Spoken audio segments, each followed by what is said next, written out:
Bom, boa tarde a todos. Hoje é dia 14 de setembro, vamos iniciar nossa aula da disciplina de Fundamentos de Epidemiologia. O tema de hoje é Epidemiologia e Saúde Pública. Então, vamos lá iniciar a apresentação. Deixando bem claro, né, gente, se tiver alguma dúvida, pode interromper no momento da apresentação ou depois, sem problema algum. Deixa eu só me ajeitar aqui que estou.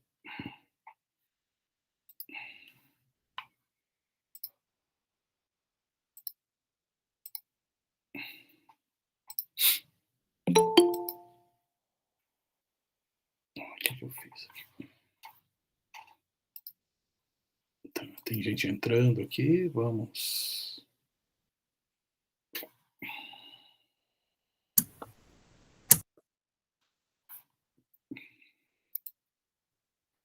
Vamos lá.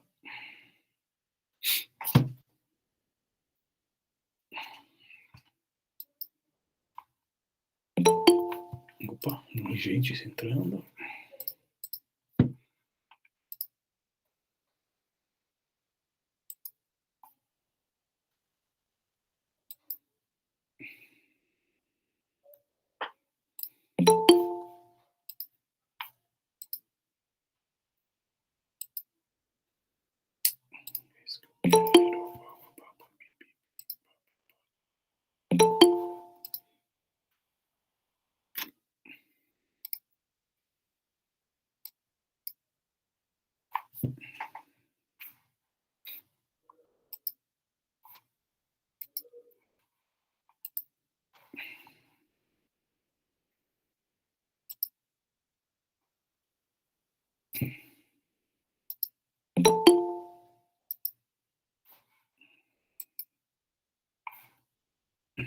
Por que não está funcionando? Vamos aqui, um probleminha técnico para variar.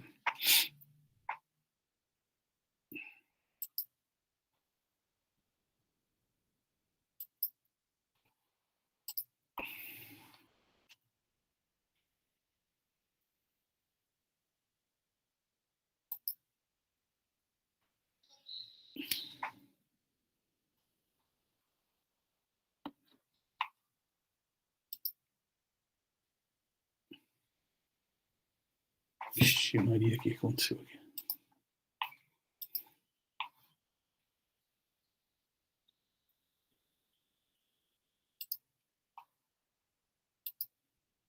Beleza.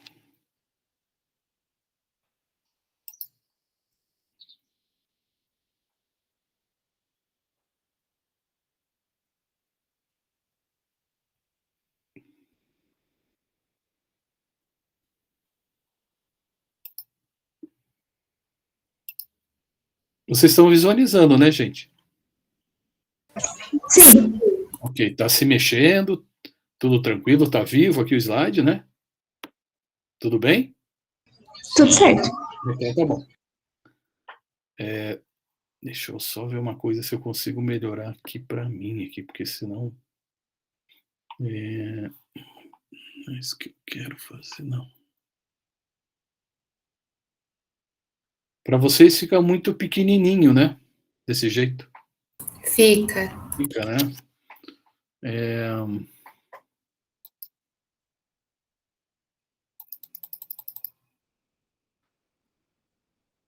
Deixa eu só. Não, meu amiguinho. É isso que eu quero fazer. Agora não está mexendo nada, né? Está paralisado aqui. Ixi, Maria. Meu Deus do céu, essa informática é muito chata. Tá aparecendo para vocês? Sim. Tá se mexendo? Uhum. Ah, tá legal. Então, beleza. Então, vamos lá, então. Tá um tamanho bom, né? Tá grande a tela inteira para vocês, né? Tá bom, prof. Ok. É porque para mim aparece agora a tela inteira, né? E eu não consigo visualizar mais ninguém. Inclusive, se entrar alguém, vai ficar esperando lá, porque eu não consigo minimizar para permitir a pessoa entrar. Mas, gente, se tiver dúvidas, a gente para sem problema algum, tá legal? Então, a gente viu nas aulas anteriores alguns conceitos básicos de epidemiologia, né? Falamos sobre algumas situações históricas que a epidemiologia foi importante para identificar alguns agentes causais e principalmente as consequências, porque as coisas acontecem, né? Dentro da área da saúde, da grande área da saúde. Citei para vocês alguns exemplos específicos da fisioterapia e sempre buscando fazer a correlação com a nossa realidade e com a realidade de vocês daqui para frente, né? É muito importante também pensar no fisioterapeuta não como executor só de técnicas, né, gente? É sempre bom pensar nele, vocês têm que ter esse pensamento muito presente em vocês, na visão que o fisioterapeuta é empreendedor, o fisioterapeuta ele faz parte também de uma equipe, na verdade está se mudando o conceito de interdisciplinar agora para um outro conceito. Então, isso está tudo inserido o quê? Em questões de saúde pública do coletivo, né? E o que a gente entende por coletivo saúde pública, certo? Em termos gerais, a gente pode definir a saúde pública como ações referentes, né, ações que estão envolvendo uma população, né, um conjunto de pessoas, ou um indivíduo que faz parte de uma comunidade, visando melhorar principalmente o estado de saúde das populações ou desse indivíduo. A nossa aula da semana que vem, nós vamos falar sobre os conceitos de saúde e doença com vocês. É uma coisa muito importante, né? É um conceito que ultrapassa a definição do biológico, né? Do que é doença e saúde no biológico. E vocês estão vendo que a questão da epidemiologia, ela envolve também o quê? Algumas ferramentas, mas principalmente ele envolve algumas questões como questões do próprio indivíduo, que são as questões genéticas, questões do meio ambiente e as modificações que o homem provoca no meio ambiente e, ao mesmo tempo que ele provoca essas modificações, ele também é fruto dessas modificações, né? Então, nós somos agentes causadores de alterações no meio ambiente, que, por consequência, também causam alterações no próprio indivíduo, no próprio sujeito. Então, é um círculo, né, que se fecha da integração do sujeito que mora num planeta Terra aí que devolve as nossas ações boas ou ruins de alguma maneira. E em relação à nossa saúde também, ela se processa da mesma maneira. Nós somos os agentes que promovem alguma alteração para o bem ou para o mal, mas também nós sofremos as consequências dessas ações que nós provocamos de uma maneira individual ou de uma maneira coletiva, maneira comunitária, ok? Então, a gente tem que entender que a epidemiologia é uma ciência da área médica, né? Básica, a gente tem que ter sempre essa visão epidemiológica, essa visão de investigação, essa visão de saber o porquê das coisas, e a epidemiologia vai dar o direcionamento com outros instrumentos, como, por exemplo, a bioestatística, a metodologia científica, em como eu vou buscar explicar o que está acontecendo com o indivíduo ou com uma população, tá? E aqui a gente entra numa palavra que existem dentro das várias disciplinas que vocês estão vendo, existem algumas palavras que fazem parte de um idioma próprio de algumas disciplinas, né? Por exemplo, dentro da epidemiologia e da estatística e da metodologia científica, vocês vão encontrar essa palavra, que é o título desse slide, chamado causalidade das doenças, né? O que é uma causalidade das doenças? É exatamente identificar qual a causa de uma doença ou da alteração do estado da saúde da pessoa, que essa alteração ela pode ser o quê? Ela pode ser temporária ou permanente, e o temporário pode virar permanente, né? E sempre pensar que essas causas dessas doenças, tá? Ou dessas alterações do equilíbrio fisiológico da pessoa, né? Elas podem ser isoladas ou então elas podem ter vários fatores provocando aquelas alterações do equilíbrio fisiológico de uma pessoa ou do meio ambiente, né? O exemplo que eu estou citando aqui na segunda linha é o exemplo da diabetes mellitus, né? Vocês sabem que existem dois tipos de diabetes, né? Diabetes 1, diabetes 2. A diabetes 1, principalmente, ela tem esse componente genético, né? Onde acontece uma alteração da glicemia na pessoa, no indivíduo, desde criancinha, né, desde bebezinho, desde a fase da adolescência, e o indivíduo diabético tipo 1, ele caminha um estado de alteração glicêmica. Normalmente, a glicemia ela está em um parâmetro acima de valores normais, né? E o que seriam valores normais dentro da epidemiologia ou da estatística ou da metodologia científica?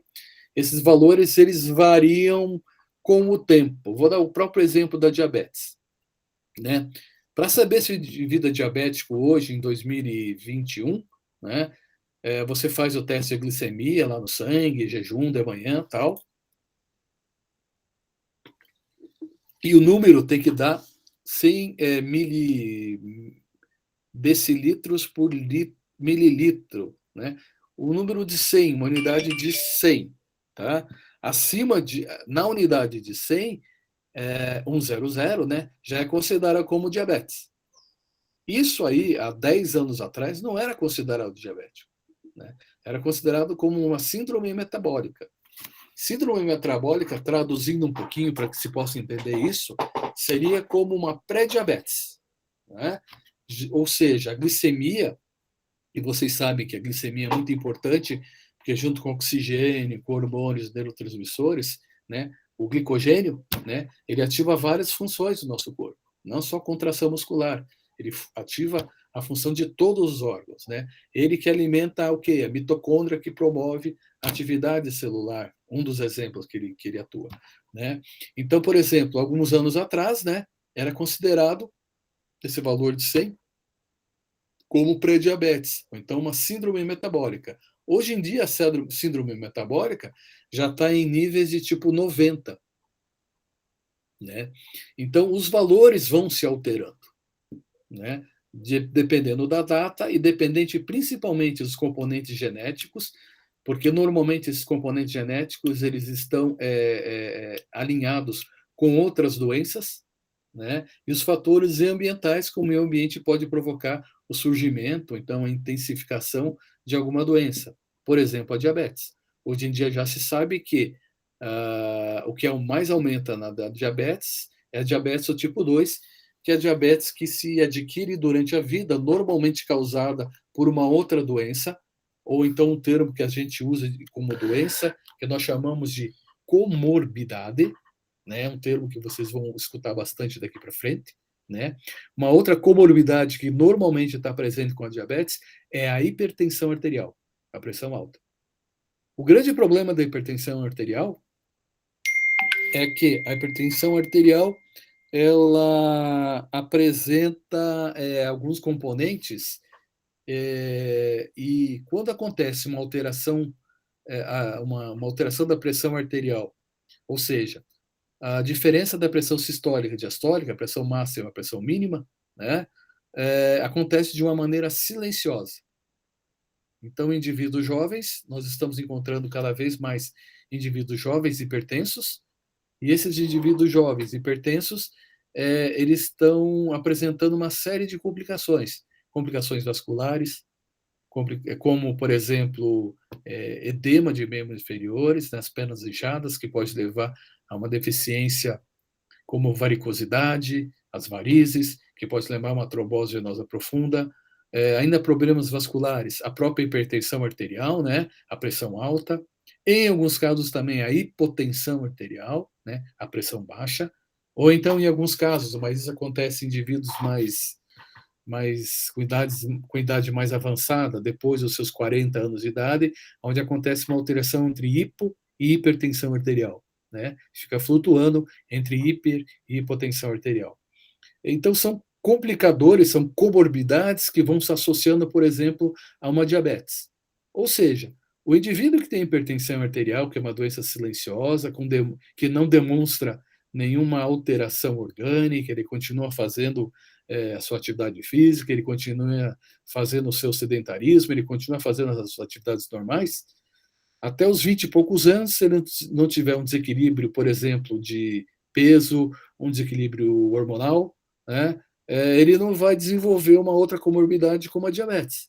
Então, hoje em dia, na sociedade moderna, essas doenças da sociedade moderna principalmente a diabetes, principalmente hipertensão arterial. Hipertensão arterial é muito importante, pode levar a infarto agudo do miocárdio, pode levar a acontecimento de acidente vascular cerebral, que é o AVE. Então, tudo isso está dentro de um contexto do quê? Um contexto que os componentes genéticos eles estão sendo apresentados e transmitidos para os seus descendentes, né? E também o conceito do meio ambiente, que isso apareceu como? Através de uma alimentação menos saudável, fast food, alimentação rica em glicose, né? Altos níveis de glicose, altos níveis de caloria, né? Acúmulo de gordura corporal, enfim, uma série de fatores ambientais e genéticos que estão relacionados, que vão se somar-se a várias comorbidades, que vai promover uma alteração de saúde na pessoa. Tá? Aqui no terceiro ponto, eu só estou falando ali que o ambiente também, só reforçando mais uma vez, né, gente, ele é muito importante para que aconteça a somatória dessas comorbidades, né? E essa somatória dessas comorbidades, elas estão ligadas a várias causas de vários níveis diferentes que vai provocar um desequilíbrio, uma alteração na questão de saúde, por exemplo. Tá? Importante entender que ambiente não é só o meio que circula o sujeito, a pessoa. Né? São os fatores biológicos que estão envoltos nessa questão toda, fatores relacionados a substâncias químicas, substâncias físicas, radiação principalmente. Radiação de celular provoca algumas doenças importantíssimas que estão sendo investigadas. Os fatores psicológicos no sentido do quadro de ansiedade, que é muito comum na idade de está se tornando, infelizmente, muito comum na idade de vocês, né? Ansiedade até na parte da adolescência, né? E nessa primeira fase dos adultos, as fases de vocês, né? Que complica com um quadro de ansiedade e depressão, que é a bipolaridade, que pode ter mais tarde gerar um quadro de depressão, né? Isso tudo em função do quê? Alterações comportamentais, alterações biológicas, fatores econômicos, restrição de dieta alimentar rica em algumas substâncias que são importantes para o desenvolvimento das pessoas, ou então para a manutenção da saúde das pessoas, e os fatores culturais também que restringe, principalmente quando se fala em dieta alimentar, né, ou então em atividade física, restringe alguns elementos que relacionam a causa das doenças. Ok? Muito importante estabelecer uma conexão entre esses vários fatores citados ali no terceiro parágrafo, né? Mas principalmente a relação com o estilo de vida, a maneira como cada um de nós vivemos, ela vai ter uma relação muito próxima e interdependente entre esses fatores. Ou seja, a partir de até um certo momento, existem alternativas para que aquela hipertensão arterial não complique para uma diabetes, ou então com outras situações que podem estar interligadas. Ou que aquela diabetes do tipo 1, que vocês sabem que ela acontece essa alteração glicêmica desde o nascimento, né? Com a aplicação de insulina rápida, insulina lenta, né? A pessoa diabética, ele vai ter uma vida normal, né? Ele vai desenvolver atividade esportiva, vai fazer atividade laborativa, vai ter o seu trabalho, vai ter sua família, né? Evidentemente que ele é mais propenso a ter o quê? É uma série de comorbidades, a hipertensão é uma comorbidade muito importante. Outra comorbidade muito importante no diabetes são as neuropatias, né? Diabéticos com 40, 50, 60 anos, né? Equilibrados ou desequilibrados, eles começam a desenvolver o que a gente chama de neuropatia periférica, ou seja, algumas regiões, principalmente a região dos pés, começam a desenvolver várias regiões de anestesia, de diminuição de sensibilidade, ou anestesia, né, abolição, ou então uma diminuição gradual dessa sensibilidade, que pode levar ao quê?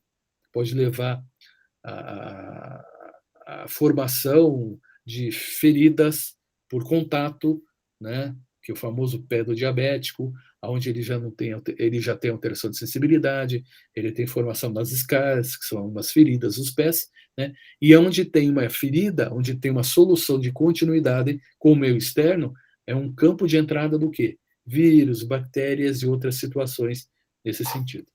Antes de eu vou mudar aqui para o próximo slide, que fala de causalidade de doenças. Deixa eu só tentar mudar aqui o modo de apresentação para ver se eu consigo visualizar que tem algumas pessoas ali pedindo para eu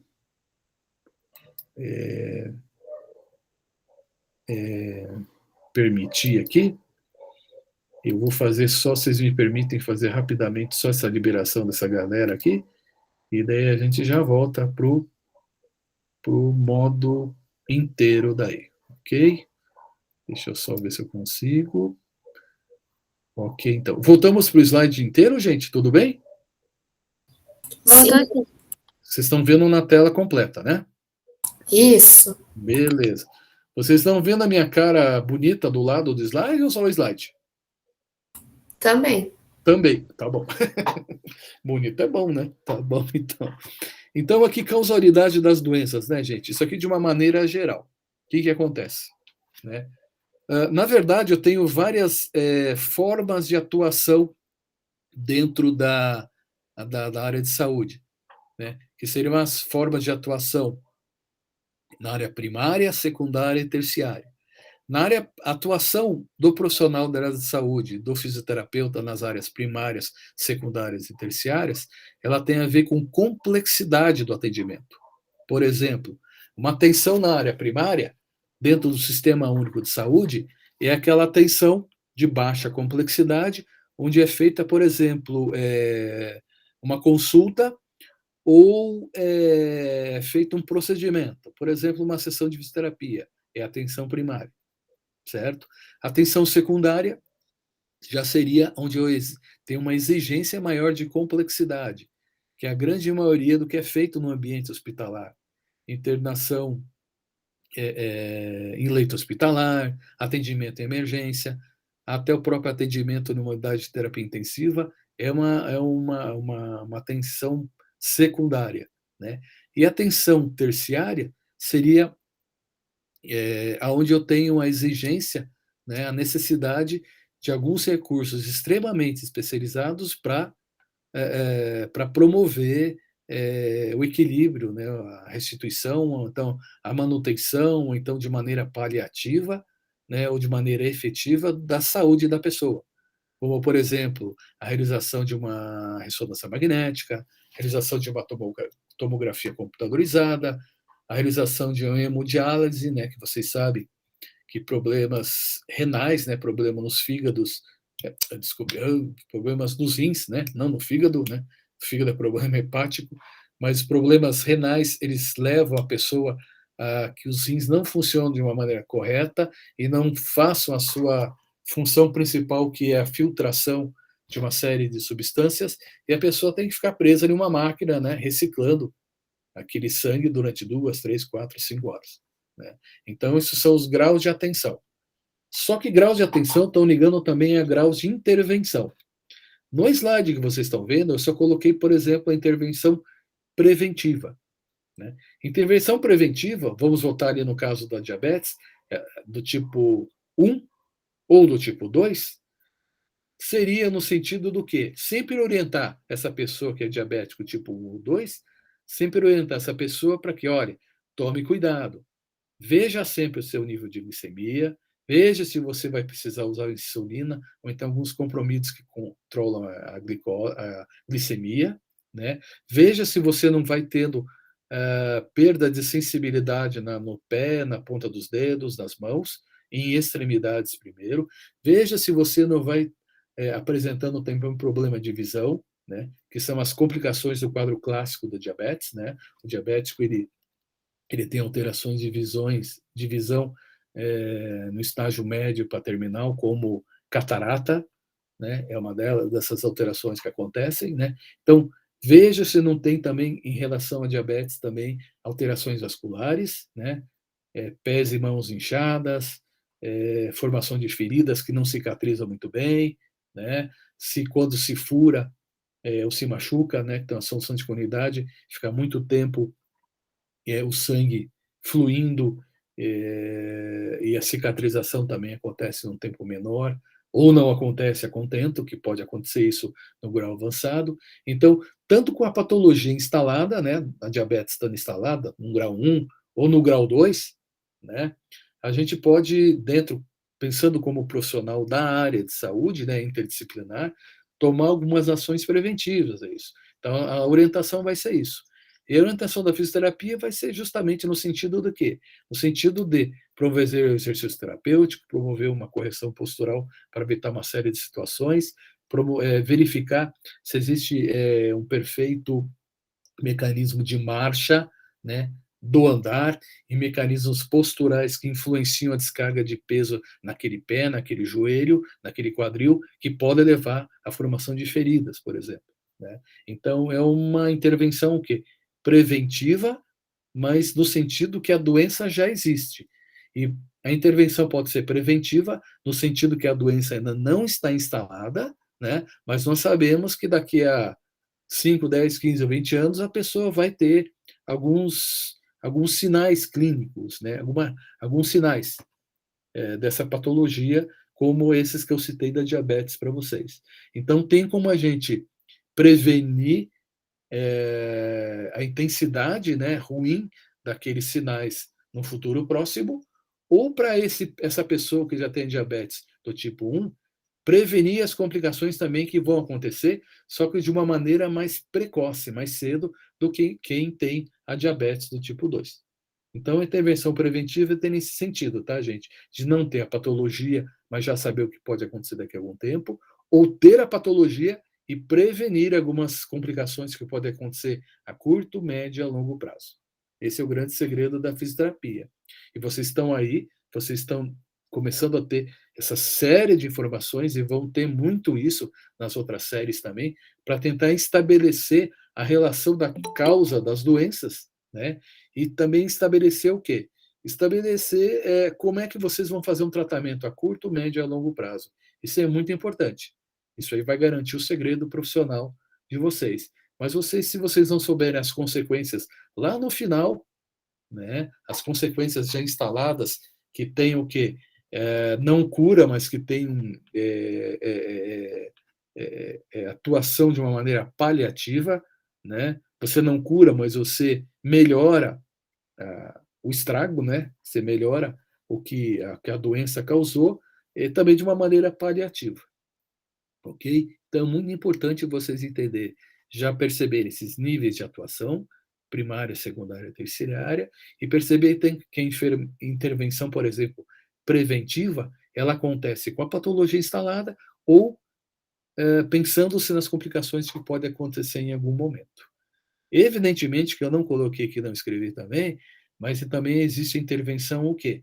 Fora preventiva, existe uma intervenção imediata, aonde a pessoa apresenta uma série de sinais e sintomas, né, de uma infinidade de doenças, de comorbidades, que é o termo, é o sinônimo, né, aonde na intervenção imediata você também pode fazer uma ação preventiva, então uma ação imediata é para buscar o quê? Um certo equilíbrio, certo? Mas é muito importante isso. Aqui eu não vou citar novamente, porque são coisas com fator genético, fatores ambientais, que a gente já está vendo que isso tem influência né, no aparecimento de alguns distúrbios. Outra palavra muito comum, gente, que a gente vai encontrar em várias disciplinas também, fora causalidade, seria essa aqui, a história natural das doenças. Tá? O que é a história natural das doenças? É o transcurso das alterações que vão acontecer no organismo da pessoa. Ou seja, a pessoa que tem diabetes, ela não vai ficar cega do dia para a noite. Né? Ela vai passar por uma série de estágios, de etapas, certo? E essas etapas, elas estão interligadas com outras alterações, e dependendo da quantidade e da gravidade, né, dessas alterações, a gente pode estabelecer dentro de uma história natural ou progressão de uma doença, da diabetes, que é aquele exemplo lá do começo, né? Se ele está mais complicado ou não, né? Se vai ter mais limitações ou se ele vai ter mais incapacidade funcional, certo? Então é muito importante a gente, e vocês têm, acho que vocês têm aula de, vocês tiveram patologia o ano passado?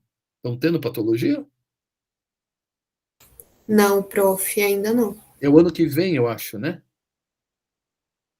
Não sei dizer. Mas vocês vão ter aula de patologia, né? Então, na patologia, vocês vão ter o quê? Vocês vão ter uma série de descrição, né? Quando a gente fala de etiologia da doença, né? Que é a história natural da doença. Se a pessoa ficando doente por isso ou aquilo, como é que essa doença evolui? E o grande segredo é saber essas etapas de evolução e a gente interromper essas etapas ou se conseguir regredir, né, o dano que essa doença fez no corpo da pessoa ou de uma população, né? Vocês imaginem isso aí sendo levado para um número maior de pessoas, né?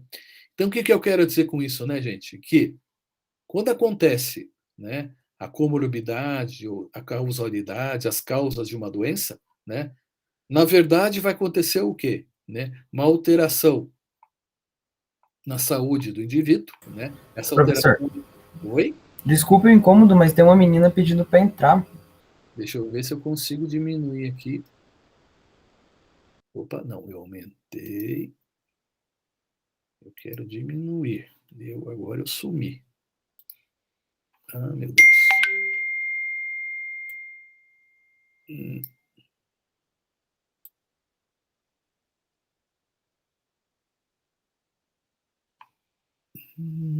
Deixa eu ver aqui.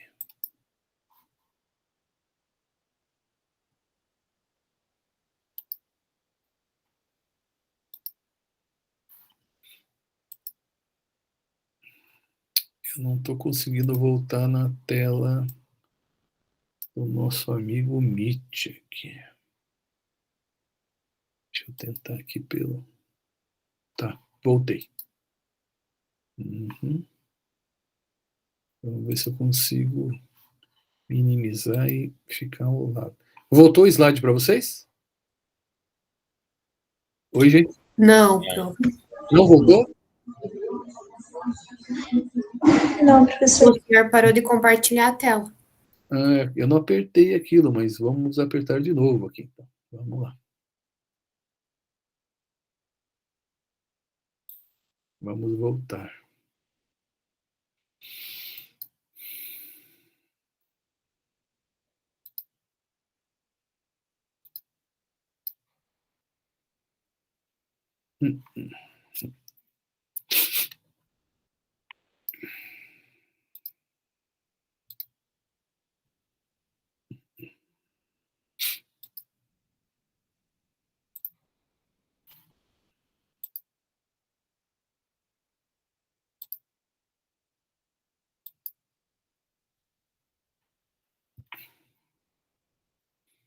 Porque agora eu estou tentando voltar lá no nosso amiguinho slide lá, ele aparece para mim inteiro. Quando minimizo,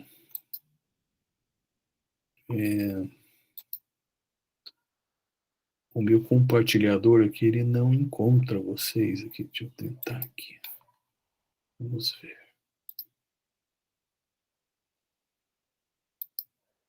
Ah, tá.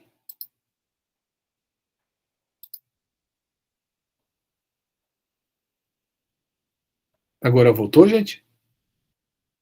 Agora sim. Voltou o slide, né? Isso. Ok. Tá se mexendo? Ele tá mudando? Sim. Tá. Então tá legal. Então, beleza. Então, quando eu falo de uma comorbidade, então de uma doença, então, infelizmente ou felizmente, eu vou ter dois caminhos, né? Isso é o ciclo da vida, né? Ou você cura, ou você morre, né? Só que a história natural, a gente está falando em doença e saúde. Quando eu falar do conceito de saúde, e a gente vai ver aqui no slide mais para frente, é que independente da pessoa ter ter uma doença durante a sua vida, ele vai ter momentos onde vai acontecer um desequilíbrio fisiológico, né? Esse equilíbrio fisiológico a gente conhece como homeostase, né? Então, homeostase é um estado onde acontece um desequilíbrio temporário, né? E o nosso organismo ele tem uma série de mecanismos de compensação, né? Hormônios, a glicose, a parte sanguínea, né? Os neurotransmissores, né? Que vão buscar o quê? Um equilíbrio. O ritmo circadiano é um deles, né? Onde eu estou mais desperto pela manhã, de tarde ou à noite. Você sabe que tem pessoas que se sentem melhores nesses 3 períodos, num desses 3 períodos do dia, né? Esse é o ritmo o quê? O ritmo circadiano é o ritmo de normalidade da vida. A gente vai ver no slide um pouquinho mais para frente, né, que a nossa vida inteira e durante as nossas 24 horas do dia, a gente está constantemente equilibrando e desequilibrando, equilibrando e desequilibrando. Isso durante as 24 horas. E isso também acontece durante 30, 40, 50, 60, 70, 80, 90, 100 anos, durante todo o tempo de vida. Só que o ser humano ele não é imortal, né? Por uma série de questões genéticas, principalmente por a degradação de uma estrutura chamada telômero, né, lá no DNA, né, ele leva a que cada vez seja mais difícil as pessoas se recuperarem de algum momento de desequilíbrio fisiológico, de desequilíbrio orgânico. Então, vocês vejam bem, é natural ter esse desequilíbrio orgânico durante as 24 horas e durante toda a nossa vida. E durante esses desequilíbrios que naturalmente acontecem, acontece o aparecimento do quê? De algumas comorbidades que vão acentuar alguns desequilíbrios mais do que outros. Alguns desequilíbrios do sistema vascular, artérias e veias, algum desequilíbrio do sistema nervoso, né? Alteração de sensibilidade, por exemplo, né? Alteração do sistema muscular, quer seja muscular por trauma, entorses, batidas, distensões musculares, quer seja por fraturas, né? Por uma série de alterações que vai acontecendo, que vai promover temporariamente, né, o maior tempo para que eu chegue nesse equilíbrio normalmente, né? E se esses desequilíbrios, com o passar dos anos, eles vão demorando cada vez mais tempo para se recuperar, que pode levar a um estado de incapacidade permanente. E quanto mais incapaz funcionalmente eu fico, mais próximo do quê? Da morte eu fico, né? É lógico que eu estou falando de uma maneira muito rápida aqui, e a morte não é só uma questão fisiológica, né, gente? É uma questão também cultural, né? É uma questão cultural, né? O que se tenta prolongar hoje em dia é cada vez se viver mais se viver mais com qualidade de vida, fazendo mais coisas, tendo mais independência, né? É um conceito diferente de 50 anos atrás, né? Isso quando vocês tiverem a disciplina, eu posso responder mais alguma pergunta no final, se vocês tiverem. Vocês estiverem fazendo, por exemplo, a disciplina de Geronto, que eu sou responsável, tem N situações que estão relacionadas a isso, né? Mas é muito importante a gente estudar que, durante o ritmo normal da vida das pessoas, esses desequilíbrios temporários acontecem, a gente sempre busca o que? Nosso organismo busca equilíbrio, né? E nessas fases de desequilíbrio é que as comorbidades ou que as doenças se instalam e vão provocar o quê? Novas fontes de desequilíbrio que podem ser o quê? Permanentes ou podem ser temporárias e provocar esse desequilíbrio ou vários por mais tempo. Quanto mais tempo se tiver desequilíbrio, né, gente, mais suscetível à incapacidade funcional, emocional, psicológica, ambiental, a pessoa vai estar sujeita, ela vai estar mais o quê? Mais frágil, vai estar mais fragilizada, ela vai estar mais propensa a desenvolver algum grau de incapacidade, né? Deu para entender mais ou menos ou não? Deu para entender sim, professor. Ah, beleza, né? Porque às vezes eu eu começo também a pensar em outras situações e eu não quero complicar muito, né? Eu quero tentar facilitar o máximo possível, né? Então, quando a gente fala voltando aqui ao termo de epidemiologia, né, que é o estudo das populações, né, da saúde das populações, é sempre pensar no plural, em população. Tudo bem que uma população é composta do quê? Indivíduos, né? Sujeitos, né? Mas sempre pensar na população. Por quê? Quando eu fico doente, ou quando eu tenho saúde, não sou só eu que estou saudável ou doente, né? São as pessoas ao meu redor, as pessoas da sala de aula, por exemplo, as pessoas de Guarapuava, as pessoas do Brasil, as pessoas do mundo. Essas alterações têm efeitos interrelacionados com outras pessoas, né? Principalmente quando a gente fala, eu citei algumas doenças transmissíveis, virais ou bacterianas, para ficar mais fácil o entendimento isso aí, né? Uma situação, e por exemplo, que influencia na população do mundo inteiro, são as LER-DORT, né? Ou seja, lesões de esforço repetitivo e as doenças ocupacionais de repetição do trabalho, né? Quem digita muito, quem faz trabalho no escritório, ou quem faz trabalho pesado, mas tem repetição, né? Ele começa a desenvolver o quê? Tendinites, né? Tendinite de repetição em punho, em ombro, na região cervical e lombar, em função do ambiente de trabalho. E isso acontece no mundo inteiro, gente, né? E as pessoas trabalham, todo mundo trabalha, né? Todo mundo vai ter esse movimento repetitivo. Por que que algumas pessoas desenvolvem mais, outras menos? Outras não desenvolvem essas LER-DORT? A epidemiologia vai estudar uma série de fatores e vai estudar também não só por que acontece, como prevenir e como fazer intervenção para que isso não aumente cada vez mais. Certo? Eu estou citando a LER-DORT porque é uma coisa muito comum, né? Super comum, né? E cada vez mais está se instalando uma série de patologias decorrentes do quê? Da vida moderna, principalmente relacionada a sedentarismo, né? Ou então a repetições de algumas lesões, como a própria LER-DORT, e assim por diante. Então, eu fugi um pouquinho daquele exemplo da diabetes, da hipertensão, e estou indo para LER-DORT. Vocês já sabem o que vocês acham, como que a fisioterapia, fora usando ultrassom, laser, TNS, como que a fisioterapia pode atuar, por exemplo, em um programa para tratar quem tem LER-DORT? Como é que ela vai agir?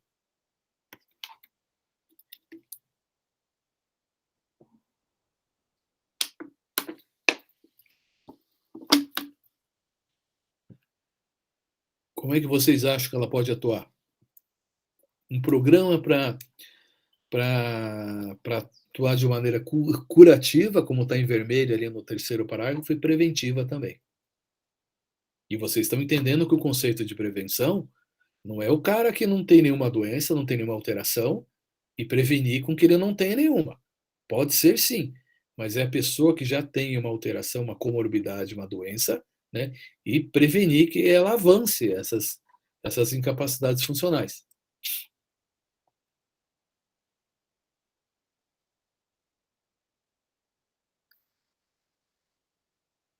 Então, gente, dentro da LER-DORT, um exemplo muito simples para vocês entenderem, são os programas, né, que são desenvolvidos em pequenos ou grandes grupos, nas empresas, escritórios, no ambiente de trabalho, né, que é a ginástica laboral, né? É uma série de exercícios de alongamento, de fortalecimento, de relaxamento, de propriocepção, que a pessoa entenda que ela tenha um corpo que, lógico, pode parecer estranho para vocês, mas às vezes a pessoa não entende que o braço dela, ela tem que esticar até um certo grau.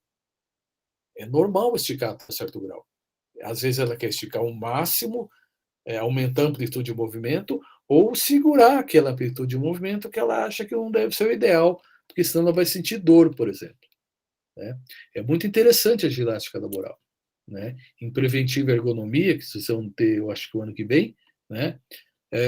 Vocês vão ver uma série de situações que estão ligadas. A epidemiologia é sempre importante porque ela alimenta de dados, ela coloca análise de situações que funcionaram ou não funcionaram, né? Porque o estudo científico também, gente, ele tem que provar, né? Ele tem que mostrar para as pessoas que as condutas elas funcionam ou não funcionam, e por que funcionam e por que não funcionam. Porque senão fica muito fácil eu fazer um trabalho onde eu já tenho um vício, né, de questionamento, onde eu vou usar tal coisa porque sei que funciona. Não, eu quero ver o efeito daquilo lá. Eu quero pesquisar o que isso acontece. Né? Então, a epidemiologia ela dá condições para que isso aconteça. Né? Ela organiza tudo isso. Né? Aqui nesses dois gráficos, esses dois desenhos, né, vocês estão vendo aqui esse da esquerda, onde o meu mouse tá circulando, né, esse círculozinho, né, em que a maioria, o estado da doença, gente, tá, não é uma exceção, mas o indivíduo estar doente, tá, na sociedade atual em que nós vivemos, parece que é normal, não parece? E por que parece que é normal? Porque eu ligo a televisão, tem propaganda de remédio X para dor de cabeça, propaganda Y para cólica menstrual, remédio, outro remédio para asma. Eu tenho, entendeu? Então, a gente vive numa sociedade que dá a impressão que todo mundo tem que ficar doente. Tá? Mas não é esse o objetivo.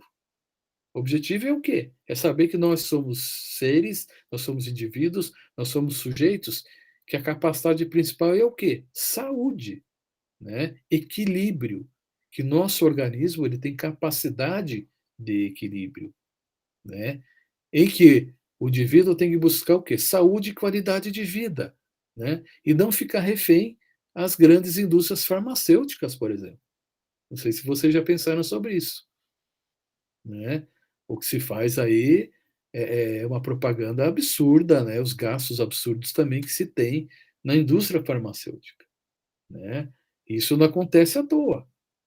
É porque tem que subsistir essas indústrias, tem que se alimentar é, da doença das pessoas, da comorbidade das pessoas, né? É muito dinheiro envolvido nisso, né? Esse gráfico da direita aqui, que é onde eu estou circulando agora, que tem essa linha vermelhinha, né, e essa linha azul, é a explicação que acontece o quê? Né, do desenvolvimento do metabolismo, né, humano, né, onde você tem um metabolismo anabólico, né, de formação, e catabólico de excreção, né, e a gente sabe que quando o sujeito, o indivíduo está crescendo, ele é mais anabólico que catabólico, né? Ele armazena mais, ele tem um metabolismo mais rápido, né, mais pujante, né? E com o passar do tempo, né, acontece um equilíbrio da curva, né? E naturalmente ele vai declinando, naturalmente. Isso é envelhecimento fisiológico. Só que, todavia, contudo, porém, né? Durante todo o ciclo vital, durante toda a vida da pessoa, ela vai estar sujeita ao quê? A desequilíbrio fisiológico, quer seja pelo próprio funcionamento do seu corpo, quer seja pela instalação de alguma comorbidade. Uma comorbidade discreta, por exemplo, como uma gripe, já altera o estado da saúde por alguns dias, por algumas horas. Uma comorbidade da moda agora, né, o Covid-19, né, ele já provoca uma série de alterações extremamente significativas que podem fazer o quê?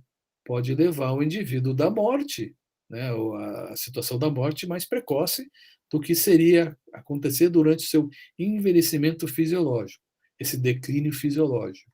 Então, quanto mais alterações eu tiver, né, de comorbidades, mais rápido vai acontecer esse declínio que vai levar à morte, né? O ser humano tem que nascer, crescer, né? Se tornar adulto e morrer. Isso faz parte natural da vida, né? Mas o que não é natural é eu ter um número muito grande de comorbidades ou patologias, né? E aqui entra o grande lance, aqui o grande questão da epidemiologia é investigar por que isso está acontecendo em alguma faixa etária, quer seja em infância, adolescência, a fase de adulto ou fase da velhice, né? E a influência que ela vai ter aonde? No envelhecimento normal, envelhecimento fisiológico, no declínio que acontece de todas as funções, né? Então isso é muito importante, né? E aí a epidemiologia ela entra nessa situação. Deixa eu só passar um pouquinho, gente. Eu sei que tem avaliações de intervenções. Deixa eu só passar rapidinho aqui para saber em que pé que eu estou aqui. Tá? Intervenções também. Ah, tá, beleza. Eu pensei que eu já estou pensando na próxima aula, né? Mas vamos lá. Então, quais são as situações exatamente que, quando fala de intervenção, quais são as situações, né, as posturas, os tratamentos, os efeitos dessas comorbidades, das doenças que elas provocam aonde no quê? Na nossa vida, né, no envelhecimento fisiológico, né, no metabolismo orgânico, né? E a gente entende o Cochrane, que era um outro pesquisador, um epidemiologista, um médico, né? Ele entende ali que isso deve ser avaliado, né? E a avaliação ela está relacionada também com a eficiência e a efetividade, são sinônimos, né, dos serviços que os profissionais da saúde oferecem, né? Ele dá um exemplo a seguir, né? Por exemplo, né, como é que é feita a determinação ideal que uma pessoa fique internada dentro de um hospital, né? Vai depender de uma série de fatores. Vai depender primeiro da comorbidade, né, da doença ou das doenças que estão interferindo no equilíbrio fisiológico daquela pessoa.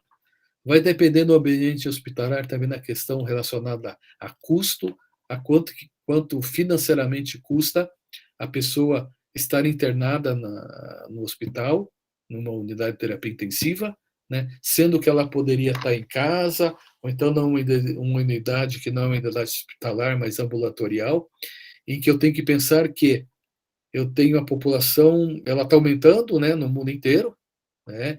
E vocês sabem que em algumas regiões, então aumenta algumas faixas etárias, algumas faixas de idade, né? No Brasil, a faixa que mais aumenta dentro de uma pirâmide demográfica que nós chamamos, aonde no ápice da pirâmide nós temos pessoas mais velhas e na base pessoas mais novas. Existe todo um desenho que está sendo alterado, onde a base está diminuindo, né? Está se nascendo menos pessoas, estão se dando mais adultos, e o ápice da pirâmide, né, a população idosa, está aumentando.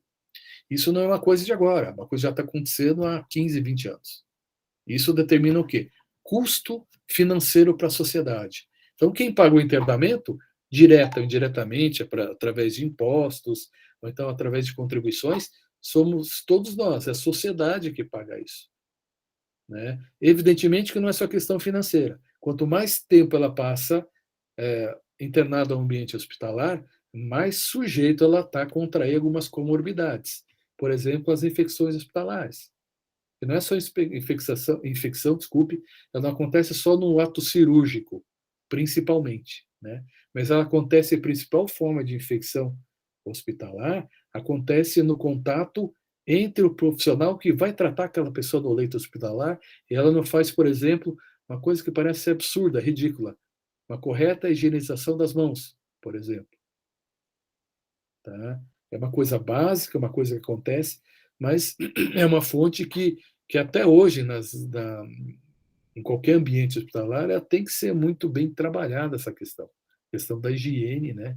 E a questão do tratamento entre o profissional, o paciente, né? E entre o paciente e os seus familiares também, toda uma série de medidas, né?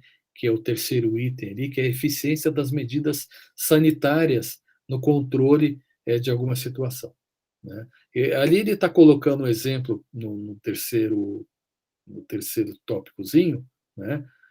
Por exemplo, uma situação muito comum que acontece, que pode levar à internação hospitalar, ou internação no ambulatório, ou internação ambulatorial tipo UPA, né, onde a pessoa não, ela fica menos tempo internada em observação, são, por exemplo, as síndromes diarreicas, né, as diarreias.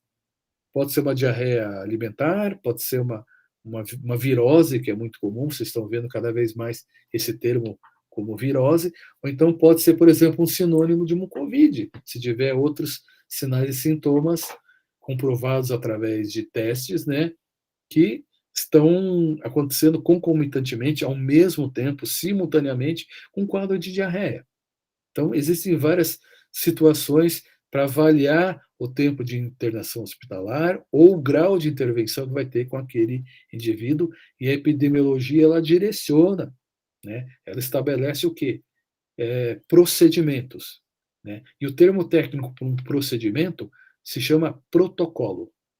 Né? Então, eu sei se o indivíduo, quando chega no hospital, ele faz o quê? Ele faz uma triagem, ele faz uma investigação. O que ele tem, o que ele não tem, vai para onde, faz isso, vai fazer tal exame, vai ficar na sala tomando um soro com remédio para isso, isso, aquilo, ou então já vai direto para o leito hospitalar, vai para uma UTI, né? Ou então vai para o Deus me livre, vai para o caixão, né? Pode falecer durante esse processo todo, né? Então existe o que? Um protocolo. Dentro da fisioterapia também, gente, vocês vão ver cada vez mais que existem também protocolos, né? Procedimentos para tratar várias patologias. Né? Por exemplo, que é muito comum, protocolo de tratamento de lesão no joelho. Né?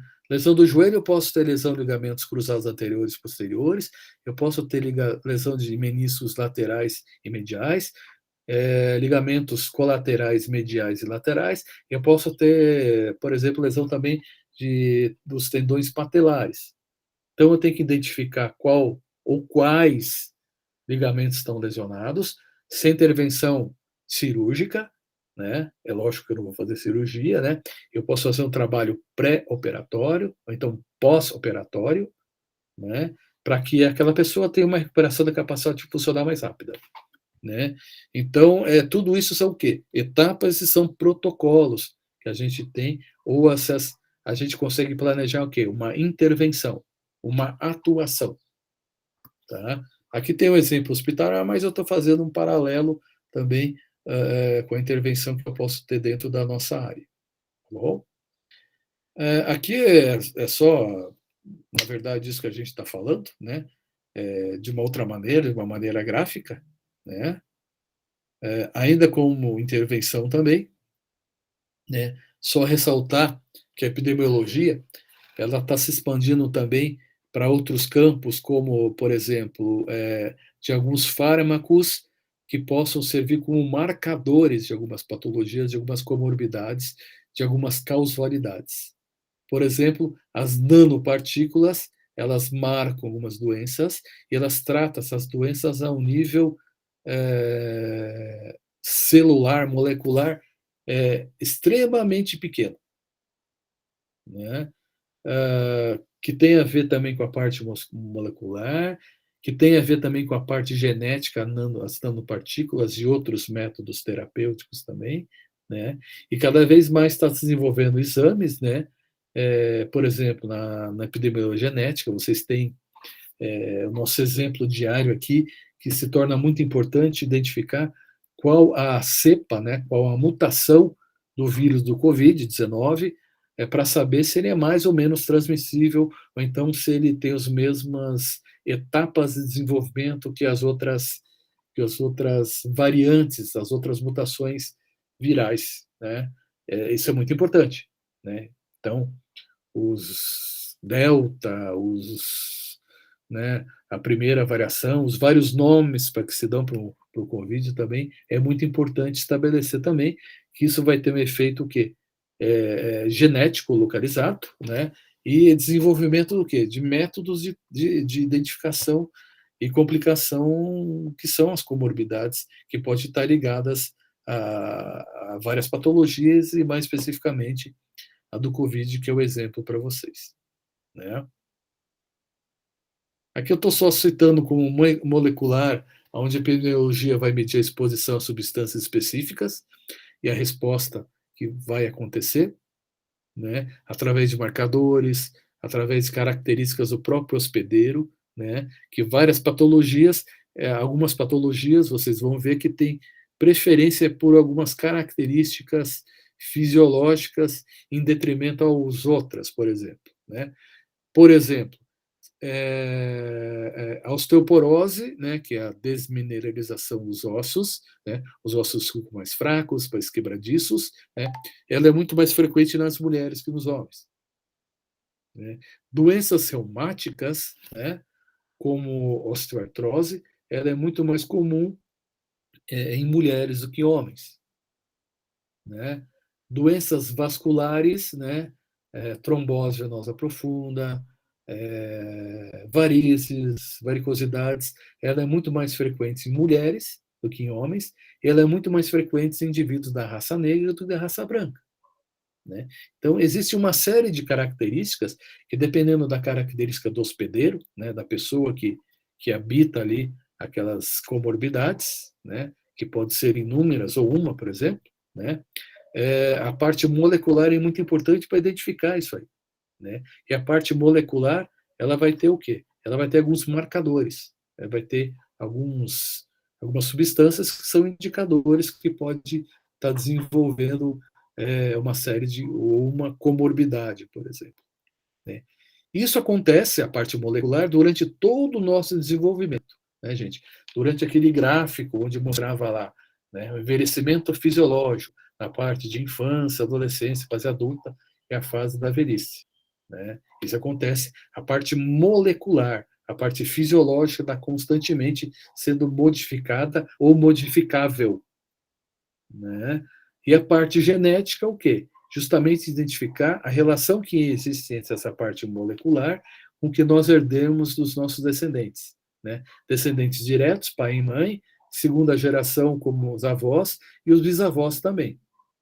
Tá? Então, existe todo um estudo para que essas alterações, por exemplo, já se sabe que doenças genéticas, doenças hereditárias, que se transmitem, né, para gerações, estatisticamente, se ela não acontece, se essa doença não acontece depois de 4 gerações, né, isso não acontece durante 4 gerações, né, ela não, aquela, de alguma maneira, organiza a pessoa, ela resolveu aquilo que ela eliminou, aquela carga genética do DNA, né, aquelas substâncias genéticas, né, que compõem o DNA, aquela combinação genética, em que os seus descendentes não vão ter mais aquela alteração, por exemplo, da diabetes. Então, se o indivíduo é diabético, né, e o filho dele não tem diabetes, o neto dele não tem diabetes, o seu bisneto não tem diabetes, e o seu tataraneto também não tem, o gene que provoca diabetes do tipo 1, que ele tinha, aquela primeira pessoa lá, ele não vai ser mais transmitido para os seus descendentes. Né? Então é interessante, e isso ficou evidenciado em estudos epidemiológicos. Né? Agora, infelizmente, nós estamos observando o quê? É que cada vez mais está aparecendo mais complicações moleculares que interferem, né, no envelhecimento, então, nas alterações fisiológicas durante toda a vida da pessoa. Né?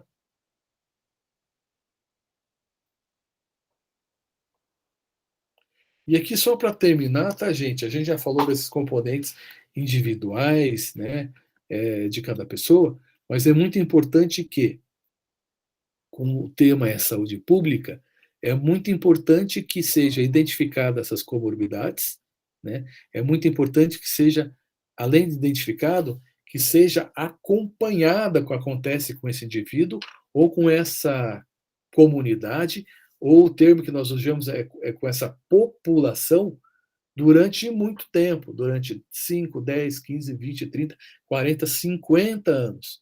São estudos assim que demandam muito tempo. E durante esse tempo todo vai se observando o quê? As alterações fisiológicas que acontecem, quer seja pelo próprio processo do envelhecimento, quer seja pela influência dessas comorbidades, dessas doenças, dessas causas do desequilíbrio fisiológico na velocidade do declínio fisiológico que acontece no processo de envelhecimento. Né? Finalmente, né, a epidemiologia ela vai organizar todos esses dados e vai direcionar em que momento cada profissional ou que uma equipe de profissional ela deve ter uma alteração, quer seja alteração genética, quer seja alteração metabólica, né? Então, vai determinar em que momento, né, ou em que vários momentos você pode atuar, e é uma situação que está em constante evolução, né? Em algumas situações que se preconizava alguns cuidados alguns anos atrás, esses cuidados mudaram. A partir da publicação de, digamos, artigos científicos, trabalhos que provem que funciona ou que não funciona, né? A nossa ciência da área de saúde ela vai se encaminhando, né? Os caminhos são muito grandes. É diferente de você estar numa encruzilhada, onde você está em frente da encruzilhada, ou você vai para a direita, esquerda ou para frente, né? A encruzilhada, quando a gente fala do paciente, e tenho muito claro isso na cabeça de vocês, quando eu falo da encruzilhada, para entender o que o meu paciente tem e o que o meu paciente pode desenvolver, e a epidemiologia é o meio para eu chegar nisso aí, a encruzilhada não é só direita e esquerda para frente. É uma encruzilhada, entre aspas, como se fosse duas mãos. Se eu pegar as duas mãos e olhar para as minhas duas mãos, eu tenho 10 dedos e eu tenho vários ramos, gente. Então, as alternativas são imensas, né? E a ciência está aí para fornecer dados para que a gente comprove ou não comprove qual caminho dessas vias todas que eu vou seguir. É muito importante isso, né? Deixa eu voltar aqui, gente. Deixa eu parar de...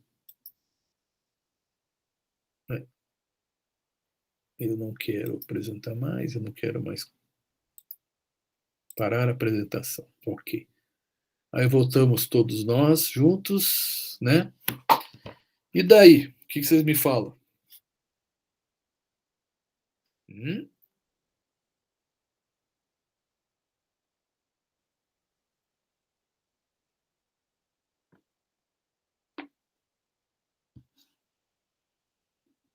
Ninguém fala nada? Parece que o futuro vai ser bem problemático. As pessoas vão ter muito mais... Vai ter muito mais trabalho para fazer, digamos assim. Cada vez mais essas mutações genéticas aí, né, virais e bacterianas, né, principalmente virais, elas estão provocando o quê? Estão provocando que, por exemplo, a fisioterapia tem uma atuação diferente, né? Ela abre campos de atuação, né, para gente, para todo mundo, na verdade, né? Só que você vai ter que pensar de uma outra maneira, né? É uma situação que está acontecendo, né? Mas o que eu quero dizer com isso, o quê? Que é muito importante. Gente, sempre tem que estar buscando uma atualização científica, tá? Enquanto está na faculdade, parece que é mais fácil acesso à informação. Realmente é mais fácil porque você tem o quê? Você tem orientação dos professores, dos colegas, você tem um material bibliográfico, quer seja ele presencial na biblioteca, ou então direcionamento de artigos, mas o que não pode acontecer é, depois de graduado, de formado, se acomodar, né? Tem que buscar o quê? Buscar mais, mais e mais e mais, porque a nossa cabeça, a maneira de atuação, a maneira como você vê o paciente, como você vê as patologias, né, ela vai se alternando com o tempo, né? Isso é comum, né? É um processo de evolução. A gente não pode ficar pensando que eu vou usar tal coisa dessa maneira que é feita já há 20 anos. Tem efeito? Tem. Mas eu não posso potencializar, eu não posso melhorar, eu não posso buscar um resultado melhor? Pode, e a gente faz isso. E a epidemiologia vai dar dados para que isso aconteça.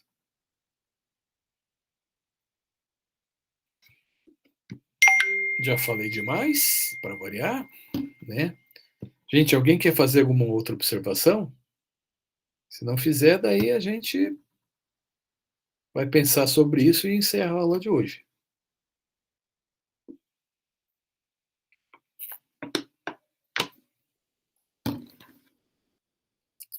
Nenhuma observação mais? Então tá bom. Então, obrigado pela presença de vocês. Beleza? Um grande abraço e até semana que vem. Tchau, professor. Tchau, professor. Até mais, professor. Tchau, tchau.